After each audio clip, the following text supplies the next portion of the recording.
एक बार बोल दीजिए शिव गुरु महाराज की जय। आइए अनंत भक्ति चैनल में आप सभी भक्तजनों का एक बार फिर से स्वागत है।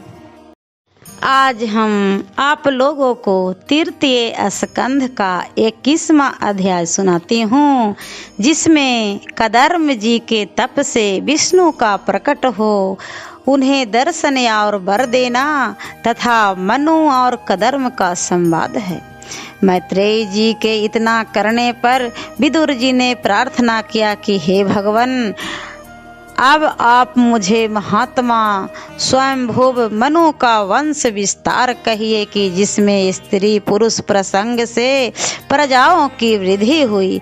आपने उधर कहा कि स्वयंभुव मनु के प्रिय वर्त और उतानपाद 2 पुत्र बड़े ही प्रतापी हुए थे और उन मनु जी के देवहूति नामक जो कन्या थी वह प्रजापति कदर्म मुनि की पत्नी थी, जिसने उन्होंने बहुत सी संतानें उत्पन्न की। हे मुनीश्वर, मुझे उसी कथा को सुनाइए और यह भी बतलाइए कि श्री मनु जी की कन्या को पाकर ब्रह्मा के पुत्र दक्ष जी ने कैसे प्राणियों को उत्पन्न किया। विदुर जी के ऐसा पूछने पर मैत्रेय जी बोले, हे कुरुनंदन, जब ब्रह्मा जी ने कदर्म मुनि को उत्पन्न किया तब उसने सृष्टि रचने को कहा, जिसके लिए उन्होंने 1000 वर्ष तक घोर तपस्या की। तब गरुड़गामी शरणागत भक्त वत्सल भगवान विष्णु जी ने उन्हें दर्शन दिया और कदर्म जी ने उनकी बड़ी स्तुति की। उस स्थिति को सुन कमलनाथ भगवान विष्णु जी, जो पंख फैलाए गरुड़ पर सर्व शोभा संपन्न आसीन थे, प्रेम मुस्कान की दृष्टि से जिनकी भौएं चंचल हो रही थी, अपनी अमृत वाणी समान वाणी में बोले, हे कदर्म जी, बस करो। तुम जिस वस्तु की कांक्षा से तप कर रहे हो मैं समझता हूँ और इसलिए तुम पर प्रसन्न होकर मैंने उसकी सब व्यवस्था कर दी है। मेरी पूजा और उपासना व्यर्थ नहीं जाती। तुम महात्मा स्वयंभुव मनु को तो जानते ही होगे। वे ब्रह्मा वर्त में वास करते हैं और सप्त सांगरावरा पृथ्वी के वहीं प्रजापालक हैं।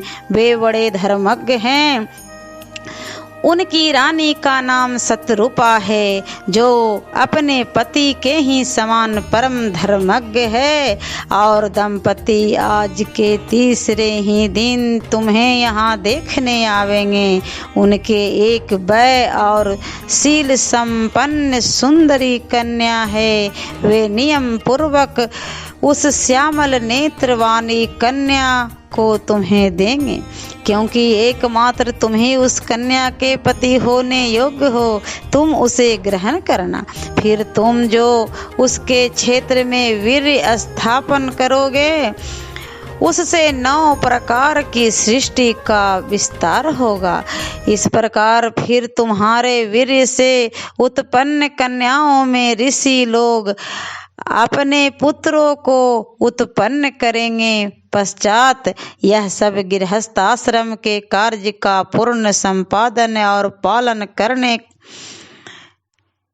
तुम शीघ्र ही मुझे प्राप्त हो जाओगे। तुम्हारी तपस्या महान है और तुम एक महामुनि हो, अतः मैं तुम्हें वचन देता हूँ कि समय आते ही मैं तुम्हारी स्त्री देवहूति के गर्भ से अपने अंशों द्वारा अवतार लेकर तत्व संहिता का वर्णन करूँगा। सरस्वती से घिरे बिंदुसार नामक कदर्म मुनि के स्थान से विष्णु जी मुनि से ऐसा कहकर अपने लोक को चले गए। कदर्म जी राजश्री मनु की प्रतीक्षा करने लगे। तीसरे ही दिन अपने सुवर्णमय रथ पर बैठे हुए पत्नी और कन्या सहित स्वयंभुव मनु पृथ्वी पर घूमते हुए कदर्म मुनि के पास आया। वे जटाजूट बांधे और 4 वस्त्र धारण किए बैठे हुए थे। इतने ही में राजश्री मनु ने पहुंचकर उन्हें प्रणाम किया। मुनि ने उठकर उनको आशीर्वाद दिया और यथोचित सत्कार किया।